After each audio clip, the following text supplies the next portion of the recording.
Добрый вечер, здравствуйте! В студии Николай Борисов и обзор чрезвычайных происшествий.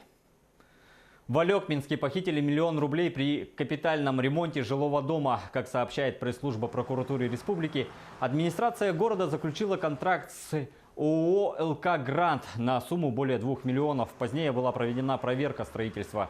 Выяснилось, что контракт не исполнен. Работы, заявленные в актах о приемке, не выполнены. В отношении директора возбуждено уголовное дело по статье «Мошенничество, совершенное в особо крупном размере». Жители Якутска надели маски и ограбили комиссионный магазин. Ущерб составил более 79 тысяч рублей. Идея грабежа пришла в голову 2 пьяным мужчинам. Маски были изготовлены из вязаных шапок.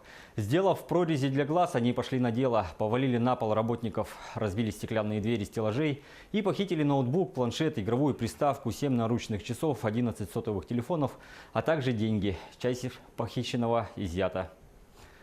3-летний ребенок выпал с 5-го этажа в поселке Депутатский Устьянского района. По предварительным данным, оставшийся без присмотра ребенок забрался на стул и, открыв форточку, выпал из нее. Малыш находится в реанимации. Его состояние оценивается как тяжелое.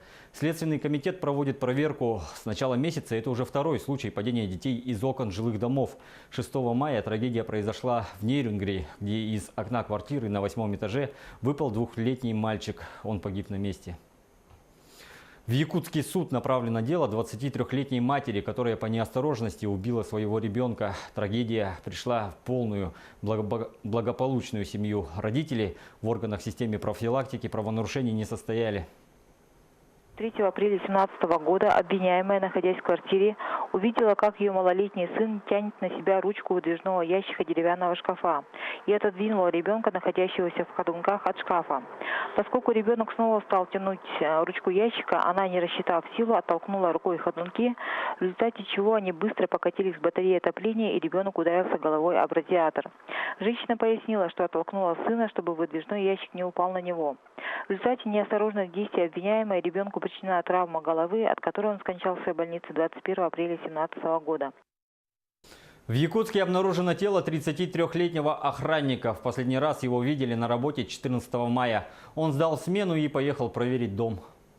Проводится процессуальная проверка по факту обнаружения тела мужчины в водоеме, расположенном в районе улицы 2-я Пристанская города Якутска. Сообщение об обнаружении тела поступило от местных жителей. На место происшествия выехали сотрудники следственно-оперативной группы, которые произвели осмотр. Тело мужчины находилось в водоеме, недалеко от находившейся наполовину в воде автомашины. Видимых признаков насильственной смерти криминального характера на его теле на момент осмотра не обнаружено.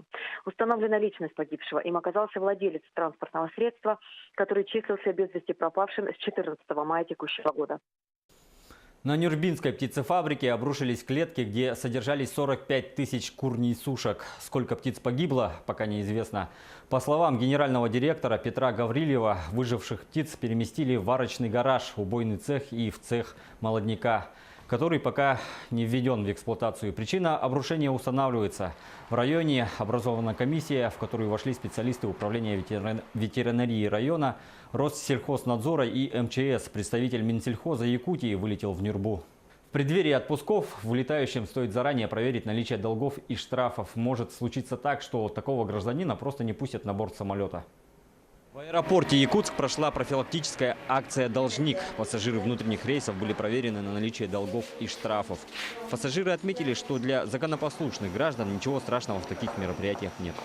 По поводу проверки документов, это проблема, мне кажется, людей, все-таки, кто берет кредиты, не платит алименты, потому что с этим я сталкиваюсь сейчас на работе, когда беру рабочий персонал, но неграмотное взятие долгов приводит к тому, что у людей просто съедаются зарплаты.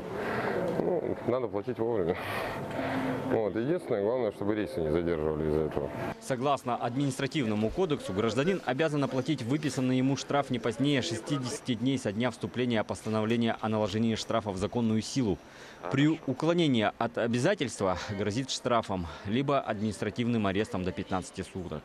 Рекомендуем жителям столицы и республики в преддверии летних отпусков проверить себя на наличие задолженности в информационном сервисе Банка исполнительных производств, так как одним из мер принудительного исполнения является применение ограничений выезда должника за пределы Российской Федерации. Мероприятие прошло общими усилиями Северо-Восточного линейного управления МВД России на транспорте, службы судебных приставов и аэропортом Якутск. Северо-Восточное линейное управление МВД России на транспорте совместно с Федеральной службой судебных приставов проводит оперативно-профилактическую операцию «Должник» с 14 по 23 мая.